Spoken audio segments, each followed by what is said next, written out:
Let's get to a story that's all new this morning. Last year, more than 5 million people received filler injections, according to a recent survey from the American Society of Plastic Surgeons. That's an 8% increase from the year before.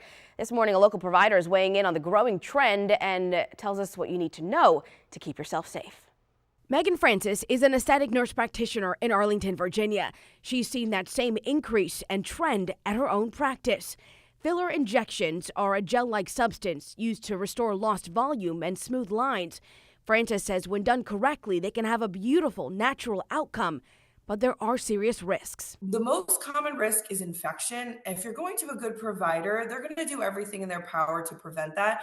But some of the more serious complications are something called necrosis, which is tissue death, or even blindness from improperly placed filler. And I personally lose sleep at night over that. It's why I don't do high-risk injection areas such as nose filler or deep forehead filler. I don't want to scare everyone, but everyone should know that these are serious risks. But a good provider will do everything in their power to prevent that. Research shows people sharing their cosmetic procedures on social media has played a role in the increase.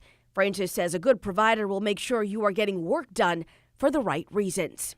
I always ask my patients, what brought you in? What are you looking for? And I'm always trying to determine if there are red flags.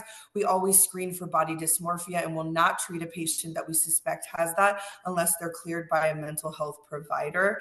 And again, unfortunately, I've seen people I've said no to that I've later seen on social media actually become kind of famous getting too much done, patients that are 20 that look 40. And so you really want to find a provider that tells you no and is screening you and telling you these risks. And it's not to say a young person can't get work done because everyone ages differently. It's just about doing the appropriate amount and not overdoing it for someone that really is seeking, they need mental health help, not an injectable. Experts say if you're ready to book an appointment, the first thing you need to do is make sure you are going to a board-certified provider, but you also need to take it a step further. You need to ask them, what do they do for continuing education? When was their last cadaver anatomy course? Do they have an ultrasound? What is their safety plan?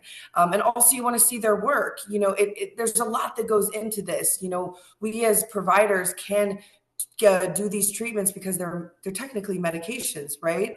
But you want someone that's passionate. You want someone that takes it seriously. You want someone to, have an emergency plan that they never hope to use.